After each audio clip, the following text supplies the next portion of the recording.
Child safety's always been a part of the YMCA because we've always delivered to children. So for as far as I can remember, we've had child protection policies. We then, a few years ago, had a very contemporary issue of a perpetrator of child abuse within the YMCA. What that did was give us the impetus to say, we're not doing enough. We need to look at this more deeply. We need to do more. I think generally you pop a policy together and you think that that's what you need to have done. You've ticked that box. But what became real to us, that policy wasn't enough. It was about understanding the issue in greater depth, realising how contemporary this issue is in today's society and that it is real.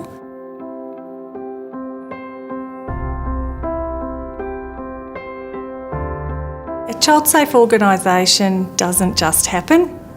And child safety doesn't just happen. It's not an inherent right in our society, unfortunately, that we put children into an organisation and they're safe. And one of, I think, the key features of our change process and our management of a child safe organisation was saying, well, what's our commitment? We have to have a true and deep commitment to what we're trying to achieve here. And then everything else fell from that commitment. So we spoke about that and we got to the point where our commitment to children is that they are able to thrive and reach their potential in a safe and nurturing environment, with a key word in that sentence being safe.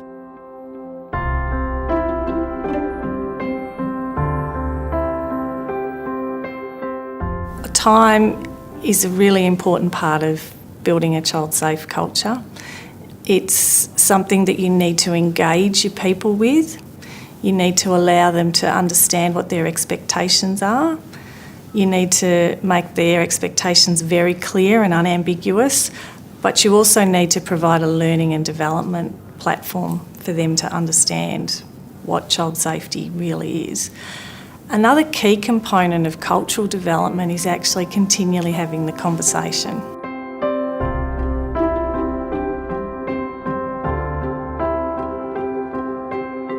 The YMCA has administrative instruments such as policies and procedures, codes of conduct, different policies that support the child protection policy. The most important part of our policy, though, is that it is a requirement of everybody to keep child safe. It's a requirement of our directors, it's a requirement of a manager, it's a requirement of a staff member, and it's a requirement of a cleaner, it's a requirement of a contractor. It's also a requirement of anybody that uses our facilities. Protecting children is a responsibility and a requirement of everybody.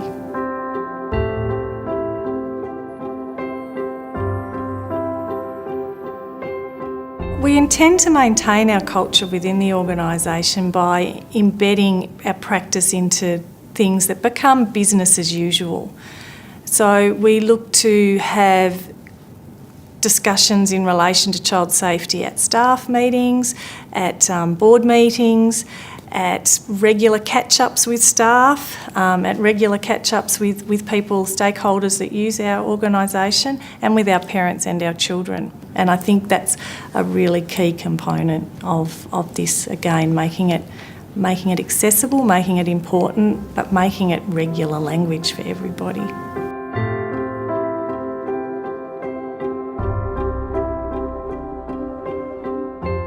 It's important to ensure that your processes and your policies are continually improved. They're not to be sat on the shelf and gather dust.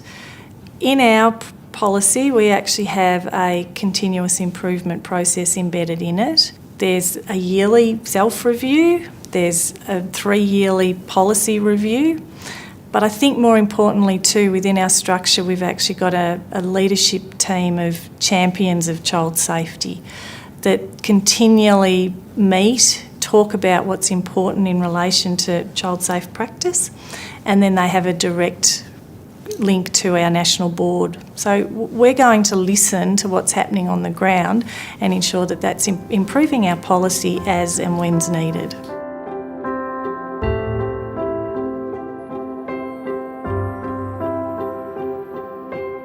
Cultural change within any organisation isn't going to be quick and swift, and it's not going to be linear.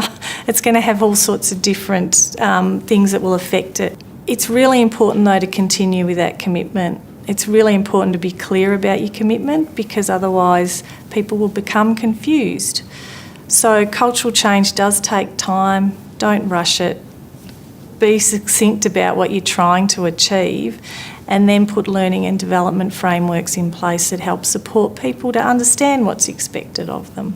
I think the one biggest challenge the YMCA's faced in this area was historically we didn't think this would happen to us. We thought we were safe.